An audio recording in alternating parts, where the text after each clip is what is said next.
Hello friends, welcome to our course of the retail management.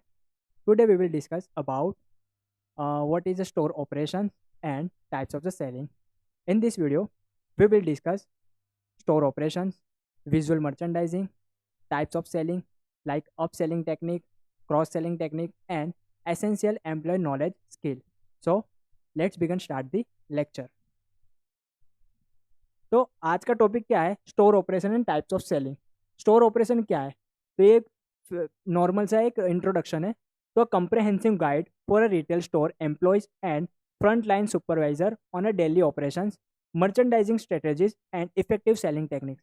ये जो process, ये store operation क्या करता है? जो स्टोर के एम्प्लॉयज़ है, जो सुपरवाइजर है, लाइक ऑफिसर्स हो गए, डीएम हो गए, मैनेजर्स हो गए, एएसएम हो गए, इन सबको क्या करता है? जो स्टोर का जो ओपनिंग होता है, ऑपरेशन होता है, वो डे मतलब कि ओपनिंग से लेके क्लोजिंग तक का, इवन जो मर्चेंडाइजिंग स्ट्रेटेजी होती है, प्रोडक्ट को कैसे कस्टमर के सामने इंट्रोड्यूस करना है, और इफेक्टिंग सेलिंग टेक्निक जैसे कि अप सेलिंग टेक्निक हो गई, क्रॉस सेलिंग टेक्निक, ये सब में क्या होता है? काफ़ी हेल्पफुल रहता है स्टोर ऑपरेशन. जिसमें आज का एजेंडा क्या रहेगा? स्टोर ऑपरेशन हो गया, विजुअल मर्चेंडाइजिंग हो गया, अप सेलिंग टेक्निक हो गया, क्रॉस सेलिंग टेक्निक हो गया एंड एसेंशियल एम्प्लॉय नॉलेज. ये 5 एजेंडा है, इनकी हम डिटेल में आगे बात करने वाले. तो सबसे पहले हम बात करते हैं स्टोर ऑपरेशन की. तो स्टोर ऑपरेशन क्या कहता है? तो store operations encompasses all the daily activity required to run a retail store smoothly, efficiently and profitability. मतलब कि क्या करता है जो स्टोर ऑपरेशन? क्या करता है? सब एक प्रोसेस है, रिक्वायर करता है, ये इंश्योर करता है कि जो अपना जो स्टोर है वो स्मूथली चले, इफिशियंटली चले और प्रॉफिट के साथ चले. ठीक है, इसमें कौन कौन सी चीज़ें ध्यान में रखनी होती है, ये काफ़ी इंपॉर्टेंट बातें हमने इसमें डिस्कशन करने वाले हैं. तो इसकी एक सिंपल डेफिनेशन क्या बताती है? तो everything that happens inside a store each day to serve customers, manage product and achieve sales target is a part of store operations. क्या मतलब कि जो प्रोसेस है इसमें हर एक बात का इंश्योर किया जाता है, जैसे कि डे टू डे कस्टमर को कैसे हैंडल करना है, प्रोडक्ट को कैसे इंट्रोड्यूस करना है, इवन जो अपना जो सेल्स टारगेट है उसको अचीव करना है. ये सब क्या है? पार्ट होता है एक स्टोर ऑपरेशन का. तो ये 3 चीज़ें याद रखना: कस्टमर को भी हैंडल करना है, प्रोडक्ट को भी मैनेज करना है और अपने जो डेली का जो सेल्स टारगेट होता है डीएसआर, उसको भी क्या करना है? अचीव करना है. तो ये सब क्या होता है? अंडर द स्टोर ऑपरेशन के अंदर ही आता है. This activities from the backbone of retail management. जो स्टोर ऑपरेशन होता है वो अपनी रीढ़ की हड्डी के समान होता है. अपना जैसा पोस्चर है उसमें क्या है? रीढ़ की हड्डी के सहारे हम पूरे खड़े हैं, स्टेबल है. इसी तरह जो रिटेल सेक्टर है वो अपनी जो बैकबोन क्या है कहलाई जाती है? Store operation. स्टोर ऑपरेशन के बिना हम स्टोर को अच्छे तरह से मेंटेन नहीं कर सकते, क्योंकि स्टोर ऑपरेशन क्या है? अपना जो स्टोर ओपन होता है उससे लेके क्लोजिंग तक की सारी इन्फॉर्मेशन, सारी प्रोसेस को क्या करता है? हैंडल करता है. फिर वो इंश्योर भी करता है कस्टमर रिसीव एक्सेलेंट, कस्टमर का जो फीडबैक है वो एक्सेलेंट रहे, उनको जो सर्विस मिले वो अच्छे से मिले, और इवन अपना जो बिजनेस है वो भी प्रॉफिट के साथ चले. ये सब इंश्योर कौन करता है? Store operation. और स्टोर ऑपरेशन की जवाबदारी, मतलब कि इसको मैनेज करने की जो भी रिस्पॉन्सिबिलिटी, वो कोई एक पर्सन के ऊपर नहीं होती. यहाँ पे डाउन से लेके अपर तक सारे एम्प्लॉय की इसमें इंपॉर्टेंट प्ले रोल करता है. जैसे कि हो गया फैसिलिटी स्टाफ हो गया, सिक्योरिटी स्टाफ हो गया, कैशियर, पेकर हो गए, कोई भी इंसान हो गया, मतलब कि जो अंदर वाले डिपार्टमेंट हो गए, ऑफिसर्स हो गए, डीएम्स हो गए, एएसएम हो गया, मैनेजर, ये सबका रोल इसमें इक्वली होता है स्टोर ऑपरेशन में. ठीक है. अब 10 की कंपोनेंट्स ऑफ स्टोर ऑपरेशन. जो कंपोनेंट्स है, जो फीचर्स है, जो की है, जो स्टोर ऑपरेशन के लिए काफ़ी इंपॉर्टेंट है, हम उसकी बात करते हैं. तो ओपनिंग एंड क्लोजिंग, मतलब कि अब ओपनिंग और क्लोजिंग को भी देखना है, जिसमें daily store preparation and secure shutdown process, जिसमें स्टोर को ओपन करने से लेकर क्लोजिंग तक की जो भी प्रोसेस है उसको, वो किसके अंदर आती है? स्टोर ऑपरेशन के अंदर. फिर दूसरा आता है स्टॉक को मैनेज करना, जिसमें गुड्स को रिसीव करना है, इन्वेंट्री को भी चेक करना है, इवन हमको जो प्रिवेंट करना है, जो शॉर्टेज है, जो स्टोर में जो शॉर्टेज आया है या गोडाउन में किस चीज़ की कमी है, इन सबको भी कौन देखता है? तो ये स्टोर ऑपरेशन ही देखता है. इसलिए stock management is a very important. Then third number पे होता है बिलिंग एंड कैश, जिसमें हम प्रोसेस करते हैं, ट्रांजैक्शन हो गया, हैंडल करते हैं, पेमेंट्स हो गए, मल्टी पेमेंट्स हो गए, इवन कस्टमर की जो पेमेंट के रिगार्डिंग क्वेरीज हो गई, ये सब भी क्या होता है? स्टोर ऑपरेशन के पार्ट ही है. फोर्थ नंबर पे customer service. Customer service is very important. क्यों? हम स्टोर किसके लिए चला रहे हैं? कस्टमर के लिए ही चला रहे हैं. तो providing एक्सपेक्शनल assistance and support. Customer को क्या है? अच्छे स्टाफ से, वेल ट्रेंड स्टाफ से क्या करना है? उनको एक अच्छी सी प्रोडक्ट या तो सर्विस हमको प्रोवाइड करवानी है. उनको कोई भी असिस्टेंस हो गया, सपोर्ट चाहिए, तो हम उनको क्या प्रोवाइड करेंगे? अल्टीमेटली 4 कलर हमने ये क्या 4 को क्या किया? मेंशन किया है कि 4 इज़ अ वेरी इंपॉर्टेंट. क्यों? स्टोर में, ये स्टोर ऑपरेशन के लिए ये 4 कंपोनेंट वेरी इंपॉर्टेंट है. ये जो हमारे मेन फीचर, कोर फीचर्स गिनाया जाता है. फिर फाइव नंबर पे आता है विजुअल मर्चेंडाइजिंग. क्या? विजुअल मर्चेंडाइजिंग मतलब कि arranging product to maximize appearance and accessibility. जो विजुअल मर्चेंडाइजिंग क्या होता है इसकी मैं आगे आगे की स्लाइड में पूरी डिटेल में बात करूँगा, ठीक है। फिर होता है क्लीननेस एंड सेफ्टी। स्टोर के अंदर क्लीननेस होना मतलब कि जो एटमॉस्फेयर हो काफ़ी क्लीन एंड हाइजीन होना इज़ अ वेरी इंपॉर्टेंट, और जो सेफ्टी है कस्टमर की हो या एम्प्लॉय की हो, प्रोडक्ट की हो, वो भी काफ़ी इंपॉर्टेंट है। अगर सेफ्टी नहीं रहेगी तो क्या होगा, थेफ्ट बढ़ेगा, इवन बवाल हो सकती है, कुछ भी मिसकंडक्ट हो सकता है। इसलिए safety is a very important store के लिए। फिर स्टाफ मैनेजमेंट करना है, जिसमें कोड हर किसी की शिफ्ट को मैनेज करना है, उनकी ड्यूटीज़ हो गई, ट्रेनिंग्स प्रोग्राम हो गए, ये सबको क्या करना है, अच्छे से हैंडल करना है। उनकी जो शिफ्ट है, रोटेशन है, उनका एडजस्ट करना है, उनका ट्रेनिंग शेड्यूल पे को मैनेज करना है। ये सारा क्या होता है, स्टोर ऑपरेशन के अंदर ही होता है। फोर्थ नंबर पे होता है 8 नंबर पे सिक्योरिटी एंड लॉस प्रिवेंशन। हमको क्या करना है, protecting against theft and product damage. हमको क्या करना है, प्रोडक्ट को क्या करना है, चोरी होने से रोकना है, इवन जो प्रोडक्ट डैमेज होता है उनको भी रोकना है। इसके लिए भी स्ट्रेटेजी होती है कि प्रोडक्ट को अच्छे से हैंडल करना है। कुछ भी क्वेरी हो या तो मिस सप्लायर की तरफ से कुछ शॉर्टेज आ गई, तो ये सबको हैंडल करना जरूरी है। इसलिए हर एक डिपार्टमेंट इसके लिए अपने रिस्पॉन्सिबल रहता है। फिर होता है सेल्स टारगेट। हमको क्या करते हैं, सेल्स टारगेट को भी मॉनिटर मॉनिटर करते हैं कि हाँ भी आज इतना सेल्स हुआ, हाँ इतने लास्ट के 10th मंथ में इतना फुटफॉल हुआ, इतना प्रोडक्ट बचा, इतना प्रोडक्ट सेल हुआ, ये कैटेगरी के प्रोडक्ट है, ये ब्रांडिंग की प्रोडक्ट ज़्यादा सेल हो रही है। मतलब कि एनालिसिस, सेल एनालिसिस करना, ये फिर मॉनिटर करना। फिर इससे क्या होता है, अल्टीमेटली हम कोई भी प्रोडक्ट का या तो हम सेल्स को क्या करते हैं, हम मॉनिटर करते हैं, तो हमको अपना टारगेट अचीव करने के लिए एक आइडिया मिलता है कि हाँ कि हम 6 मंथ में हम इतना टर्नओवर कर कंप्लीट कर देंगे, कि हाँ 8 मंथ में कंप्लीट करेंगे तो 1 ईयर में इतना रेवेन्यू हमारा जनरेट हो जाएगा। तो सेल्स मॉनिटर भी करते हैं स्टोर ऑपरेशन के रिगार्डिंग। फिर बात करते हैं रिपोर्टिंग। तो रिपोर्टिंग में क्या होगा, DSR, डेली सेल्स रिपोर्ट हो गया, स्टॉक को अपडेट करते हैं, हम एनालिसिस करते हैं। हाँ तो ये अल्टीमेटली मैंने अभी जो बताया वो रिपोर्टिंग भी हो गया कि हाँ भाई आज मतलब कि आज के दिन में हमारा इतना सेल्स हुआ, जिसमें ये कैटेगरी की, ये ब्रांडिंग की प्रोडक्ट ज़्यादा सेल हुई है। जिससे क्या होता है, हमको स्टॉक अपडेट करने में या तो आने वाले दिनों में कौन सा स्टॉक ज़्यादा मंगाना है, सीजनल स्टॉक है, फिर सीजनल प्रोडक्ट है, ये सबको मंगाने में हमको क्या करता है, ये एनालिसिस हमको काफ़ी हेल्पफुल रहता है। फिर बात करते हैं अब विजुअल मर्चेंडाइजिंग। हमने जो बात की थी ना विजुअल मर्चेंडाइजिंग, तो विजुअल मर्चेंडाइजिंग एक्चुअली में होता क्या है उसकी बात करते हैं। तो merchandising is the strategy process of planning, buying, displaying and promoting product to attract customer and increase sale. हम प्रोडक्ट को स्टोर के अंदर हम इस तरह से मतलब कि हम प्रोडक्ट को खरीदने में हम प्लानिंग करते हैं, बाइंग करते हैं, और उस प्रोडक्ट को फिर हम स्टोर में इस तरह से हम डिस्प्ले या तो सेल्फ में रखते हैं, और हम प्रोडक्ट को इस तरह से प्रमोट करते हैं कि क्या होता है, कस्टमर उस प्रोडक्ट के लिए अट्रैक्ट होता है। हैवी डिस्काउंट रहते हैं, बाय वन, हम क्या करते हैं 50, हम एक स्ट्रेटेजी सुनी होगी कि 50% ऑफ की जगह हम क्या लिखते हैं, बाय वन गेट वन लिखते हैं। तो क्या होगा, कस्टमर अट्रैक्ट होता है और एक प्रोडक्ट के बदले वो क्या करता है, 2 प्रोडक्ट खरीदता है। अल्टीमेटली इससे क्या होता है, हमारा स्टोर का सेल्स इंक्रीज होता है। तो क्या है, the core principle is a simple yet powerful. मतलब कि एक सिंपल फीचर्स क्या है, putting the right product at the right place in the right quantity and right price at the right time. जो प्रोडक्ट है उसको क्या करना है, राइट प्रोडक्ट को मतलब कि जो राइट टाइम पे रखना है, राइट क्वांटिटी में रखना है, राइट प्राइस में भी रखना है, और राइट टाइम पर प्रोडक्ट को रखना है। तो इससे क्या होगा, effective merchandising is transform ordinary display into comprehensive visual experience. जो नॉर्मल सी डिस्प्ले उसको क्या करेगा, एक कंपेलिंग विजुअल एक्सपीरियंस को फील कराएगा कस्टमर को। और इससे क्या होगा, कस्टमर का जो डिसीजन है, कस्टमर का जो ड्राइविंग परचेस पावर है वो क्या होगा, बढ़ेगा, और उनका परचेसिंग बिहेवियर भी क्या होगा, इंक्रीज होगा। तो विजुअल मर्चेंडाइजिंग एक स्ट्रेटेजी है स्टोर के लिए कि हम कैसे प्रोडक्ट को कस्टमर के सामने प्रेजेंट कर रहे हैं। अब बात करते हैं सेलिंग की। देखो कोई भी प्रोडक्ट को सेल करने की 3 टाइप होती है। एक तो जनरल सेलिंग, जिसमें कस्टमर स्टोर के अंदर आ रहा है और अपने को जो अपनी नीड के हिसाब से कोई भी प्रोडक्ट परचेस कर रहा है और फिर बिल बना के एग्जिट हो रहा है, ये जनरल सेलिंग हो गया। पर नेक्स्ट सेलिंग होता है अप सेलिंग टेक्निक। क्या हो गया, अप सेलिंग टेक्निक, याद रखना upselling technique. Upselling में क्या होता है, तो upselling means convincing customer to purchase a better, bigger and more expensive version of the product they already want. हम क्या करते हैं, कस्टमर जिस प्रोडक्ट को वो परचेस करना चाहता है, हम उनको क्या करते हैं, कन्विंस करते हैं कि आप बेटर, इससे बिगर और प्रीमियम वर्जन या तो मोर एक्सपेंसिव प्रोडक्ट खरीद लिए। ये एक स्ट्रेटेजी होती है, जिससे पर्पस क्या होता है कि increase the transaction value by offering high value alternative that better meet customer need. हम कस्टमर को क्या करते हैं, कस्टमर जिस प्रोडक्ट को वांट करता है, जो नीड है, उसी प्रोडक्ट को हम क्या करते हैं, उसकी सिमिलर में हाई वैल्यू वाले प्रोडक्ट को सेल करते हैं। जिससे क्या होता है, स्टोर का जो ट्रांजेक्शन वैल्यू बढ़ता है, और कस्टमर को जो चाहिए था वो भी मिल जाता है, और उनकी जो सारी जो नीड होती है वो भी सेटिस्फाई हो जाती है। हम इसका एग्जाम्पल भी देखते हैं, जैसे कि बेनिफिट ऑफ अपसेलिंग। इसका बेनिफिट क्या है, तो इम्प्रूव कस्टमर इंटरेक्शन। क्या करते हैं, हम कस्टमर का इंटरेक्शन बढ़ाते हैं, जैसे कि मीनिंगफुल कन्वर्सेशन हो गया, बिल्ड स्ट्रॉन्गर रिलेशनशिप, जिससे कस्टमर के साथ एक अच्छा सा रिलेशनशिप बनता है, बॉन्डिंग बनता है, और हम उनको रिकमेंडेशन करते हैं अल्टरनेटिव सर्विस के लिए।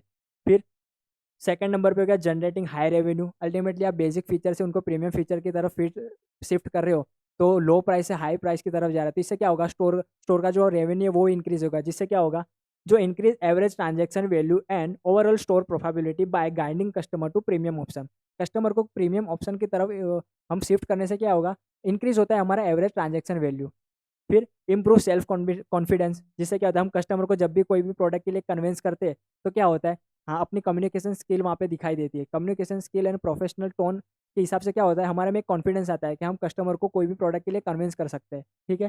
फिर हो गया फोर्थ नंबर पे हो गया बेनिफिट स्टाफ। ठीक है, क्या बेनिफिट स्टाफ मेंबर, क्योंकि अगर आप कोई भी कंपनी के या तो कोई भी ब्रांड के प्रमोटर हो, आप अपने ब्रांड के प्रमोटर को लो वैल्यू से हाई वैल्यू की तरफ परचे मतलब कि प्रोडक्ट को कस्टमर को बाय करवा रहे हो, ठीक है, तो अल्टीमेटली क्या होगा, आपका इंसेंटिव भी बढ़ेगा, आपके प्रोडक्ट का जो सेल टारगेट है वो सेटिस्फाई होगा, वो क्या होगा, पूरा होगा, जिससे क्या होगा, आपकी कंपनी आपको इंसेंटिव प्रोवाइड करेगी, आपका ग्रोथ होगा, आपको प्रमोशन मिलेगा। तो इससे क्या होगा, बेनिफिट क्या होता है, स्टाफ को भी बेनिफिट होता है।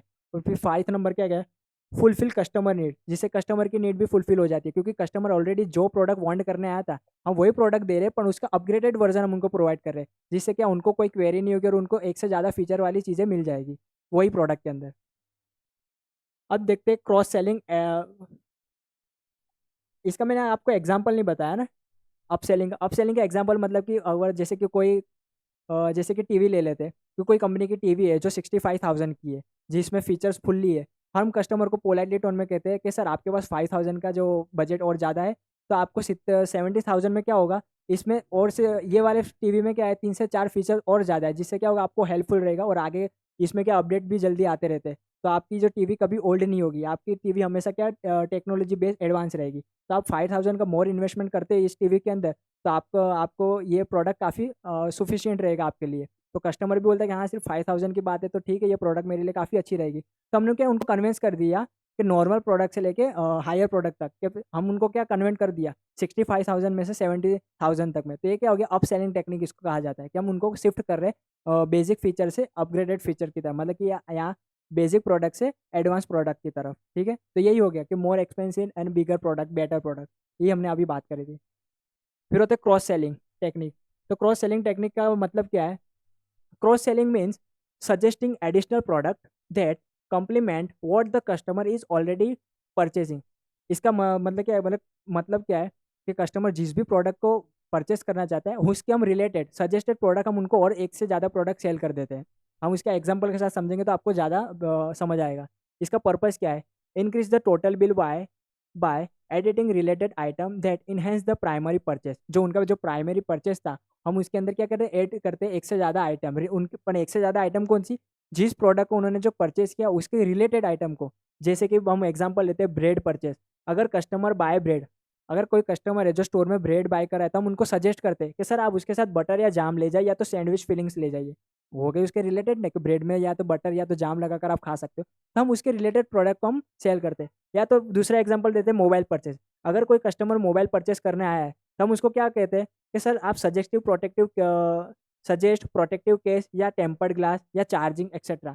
अगर कोई कस्टमर मोबाइल फ़ोन लेने आया तो हम उनको सजेस्ट करते हैं कि सर हम बैक कवर भी सेल करते हैं, टेम्पर्ड ग्लास भी सेल करते हैं, चार्जर या हेडफोन है वो भी सेल करते हैं, तो आपको ये भी चाहिए तो ऑफर, अच्छे खासे ऑफर में आपको ये मिल जाएगा। तो कस्टमर बोलते हैं हाँ ठीक है, ऑफर में मिल रहा है तो मैं लेने को तैयार हूँ। तो अल्टीमेटली हमने क्या किया, क्रॉस सेलिंग टेक्निक का यूज़ कर लिया, कि वो कस्टमर जिस प्रोडक्ट को परचेस करने आया था उस प्रोडक्ट के रिलेटेड हमने 2 से 3 प्रोडक्ट और सेल कर दी। तो ये क्या हो गया, क्रॉस सेलिंग टेक्निक। अब हम डिफरेंस जानते हैं कि अप सेलिंग टेक्निक और क्रॉस सेलिंग के बीच में डिफरेंस क्या है। तो अप सेलिंग का मेन गोल क्या है पता है, कि उनको अपग्रेड करना है प्रीमियम वर्जन की तरफ, बेसिक से प्रीमियम तक। जबकि क्रॉस सेलिंग का मतलब क्या है, हम उनके अंदर प्रोडक्ट के साथ ऐड करते हैं कम्प्लीमेंट्री आइटम है। क्या करते हैं, हम ऐड करते हैं कम्प्लीमेंट्री आइटम है। अप सेलिंग का पर्पस क्या है, हम उनको उसका मतलब कि फोकस क्या है, हम उनको better quality, large quantity and और सेम प्रोडक्ट हम कैटेगरी, उसी प्रोडक्ट में सेम प्रोडक्ट हम कैटेगरी के हम उनको प्रोवाइड करते हैं। फॉर एग्जांपल बेसिक से प्रीमियम मोबाइल फ़ोन, कस्टमर को बेसिक फ़ोन लेना है, हम उनको शिफ्ट करते हैं कहाँ पर, प्रीमियम मोबाइल फ़ोन की तरफ। इसका रिजल्ट क्या है, हाई वैल्यू सिंगल आइटम, एक ही आइटम है पर वो क्या होती है हाई वैल्यू में कन्वर्ट हो जाती है। जैसे कि 10,000 का फ़ोन है, हम उनको कन्वर्ट करते हैं 15,000 में, तो हो गया 10 से 15 में, मतलब कि 5,000 का अल्टीमेटली क्या हो गया, हाई वैल्यू इंक्रीज हो गई। अब बात करते हैं क्रॉस सेलिंग में। तो क्रॉस सेलिंग का गोल क्या है, तो एड कम्प्लीमेंट्रीज आइटम। हम क्या करते हैं, उनका जो भी आइटम है ली है, जो भी प्रोडक्ट लिए, उनके रिलेटेड 1 से 2 आइटम और ज़्यादा सेल करनी। उसका फोकस क्या है, तो related product that enhance the main purchase. उनकी जो भी परचेस करना है, कोई जो भी प्रोडक्ट परचेस करना है, उसके रिलेटेड हम 1 से ज़्यादा प्रोडक्ट सेल करते हैं, जिससे क्या होता है, ट्रांजेक्शन में अमाउंट बिल इंक्रीज होता है। फिर एग्जांपल देखते हैं, हम मोबाइल सेल कर रहे थे, मोबाइल के साथ हमने क्या सेल कर दिया, उनकी एसेसरीज भी सेल कर दी। इसका रिजल्ट क्या मिला, a multiple item in a basket, मतलब कि एक ही बिल के अंदर हम मल्टीपल आइटमों को क्या किया, सेल कर दिया। फिर अब ये थोड़ा अलग है, मतलब कि ये सिलेबस में आपके लिए इंपॉर्टेंट है, हमारे लिए इंपॉर्टेंट है। तो क्या है, 3 essential characteristic for of excellent employ. Employ के अंदर ये 3 कैरेक्टर होना काफ़ी इंपॉर्टेंट है। कौन से, लॉयल्टी, फ्लेक्सिबिलिटी एंड डिसिप्लिन। मतलब कि लॉयल्टी क्यों, मतलब कि आप कोई भी कंपनी में या तो कॉर्पोरेट जॉब में काम कर रहे हो, तो कंपनी के लिए लॉयल है ना काफ़ी इंपॉर्टेंट है। आपको ऐसा नहीं करना है कि आपको कंपनी में कोई भी लूप फॉल पता है तो उसका बेनिफिट उठाना है, नहीं। आपको कंपनी के लिए हमेशा लॉयल रहना है। अगर कंपनी के लिए आप लॉयल रहोगे और कंपनी के लिए ईमानदार रहोगे, तो क्या होगा, कंपनी का ग्रोथ होगा, तो ग्रोथ के साथ आपका खुद का भी ग्रोथ होगा। तो loyalty is a very important. Second number पे फ्लेक्सिबिलिटी, कि आपको हमेशा काम में फ्लेक्सिबिलिटी रखना जरूरी है। क्यों फ्लेक्सिबिलिटी रखना जरूरी है, ऐसा नहीं कि भाई आपको कोई भी काम मिला है तो वही काम करना है, आपको उसके रिलेटेड उसके रिगार्डिंग अब कोई भी दूसरा काम नहीं करना है। ऐसा अगर आप कोई कैश ऑफिसर तो बोले कि नहीं मैं तो सिर्फ कैश डिपार्टमेंट ही हैंडल करूंगा, नहीं। अगर आपको गोडाउन का भी अगर अपॉर्चुनिटी मिलती है तो गोडाउन में भी काम कीजिए, वहाँ का भी कुछ नया प्रोसेस सीखिए। तो इससे क्या फ्लेक्सिबिलिटी लेना काफ़ी इंपॉर्टेंट है। और नहीं, आप अगर ऐसा भी बोलते हो कि नहीं सर मैं तो मेरे को अगर कोई अहमदाबाद में स्टोर मिला तो मैं तो वहाँ पर ही काम करूंगा, मैं बाहर जाने को रेडी नहीं हूँ, I am not able to outside going, ठीक है, तो ऐसा नहीं, हमेशा रेडी रहो। जिससे क्या होगा, कंपनी अगर आप फ्लेक्सिबल होगे तो आपकी क्या ग्रोथ होगी, आपका प्रमोशन ज़्यादा से ज़्यादा होगा। थर्ड नंबर पे डिसिप्लिन। डिसिप्लिन रखना भी काफ़ी इंपॉर्टेंट है। आपको हमेशा पंक्चुअल रहना है, स्टोर के लिए भी डिसिप्लिन रहना है, आपको वेल मैनर रहना है। डिसिप्लिन क्या बताता है कि आप कंपनी के लिए क्या हो, डिसिप्लिन हो, आप एक सीरियस पर्सन हो, कि आप काम के लिए एकदम सीरियस हो, आप जिम्मेदार हो, रिस्पॉन्सिबल हो, तो डिसिप्लिन होना भी जरूरी है। तो this 3 fundamental characters from the foundation of success in any retail position. जो 3 कैरेक्टर्स है वो कोई भी फाउंडेशन के लिए अपनी जो सक्सेस का जो फाउंडेशन है उसके लिए काफ़ी इंपॉर्टेंट है। जो देखो, कंपनी ये नहीं चाहती कि आपके अंदर कितना साल का एक्सपीरियंस है, कि आप फ्रेशर हो या तो आप कितने साल का कई कौन सी कंपनी में एक्सपीरियंस लेके आए। पर कंपनी आपके अंदर ये 3 चीज़ इनबिल्ट मांगती है, क्या, लॉयल्टी, फ्लेक्सिबिलिटी एंड डिसिप्लिन। अगर आपके अंदर ये 3 चीज़ रही ना तो कंपनी आपको एक्सेप्ट कर लेगी। बाकी जो आपको ट्रेन करना है, आपको एक्सपीरियंस हो, तो कंपनी खुद भी करवा लेगी आपको ट्रेनिंग देके। बट ये 3 चीज़ आपके अंदर होगी ना तो कंपनी को क्या होगा, बेनिफिट होगा, और आपको भी अल्टीमेटली बेनिफिट होगा। Loyalty build trust and long term commitment. अभी तो बोला कि जो लॉयल्टी क्या करता है, जो कंपनी के लिए trust and commitment, long term का जो कमिटमेंट बिल्ड करता है। जबकि flexibility and enable adaptation to changing situation and customer need. जो फ्लेक्सिबिलिटी क्या करता है, हर एक सिचुएशन में, हर एक कोई भी जो सिचुएशन आए उसमें आपको क्या करता है, कोई भी टास्क मिला है या तो कोई भी सिचुएशन है, उसको क्या इजीली आप टैकल कर सकते हो। ये बात करते हैं डिसिप्लिन को। डिसिप्लिन इंश्योर करता है consistent performance and professional standard. क्या करता है, आपका जो प्रोफेशनल स्टैंडर्ड है, ग्रूमिंग है, फिर जो आपका जो परफॉर्मेंस है, वो उसको क्या करता है, डिसिप्लिन इंश्योर करता है। तो ये 3 चीज़ें होना काफ़ी इंपॉर्टेंट है। आज से 2 से 3 साल पहले मेरे को ये 3 चीज़ पता नहीं थी। हाँ पता थी, पर इसका इतना भी मीनिंग नहीं पता था कि लॉयल्टी क्या होता है, फ्लेक्सिबिलिटी क्या है, डिसिप्लिन क्या है। ये मेरे एक सर ने बताया था, जो भी फिलहाल एएम की पोस्ट पे एक कंपनी में, जिनका नाम है अवतार राजपूत करके, ठीक है। उन्होंने मुझे ये बताया था कि ये 3 चीज़ होना काफ़ी इंपॉर्टेंट है। तब से मुझे ये बात हमेशा याद है कि लॉयल्टी, फ्लेक्सिबिलिटी एंड डिसिप्लिन होना काफ़ी ज़रूरी है, ठीक है। तो मैं थैंक्स टू अवतार सर कि आपने मुझे ये बात बताई थी। बस, और आगे देखते हैं। बस आज का लेक्चर बस यहीं तक ख़त्म होता है। अब आगे मिलते हैं अगले वीडियोज़ में, तब के लिए गुड बाय, जय हिंद।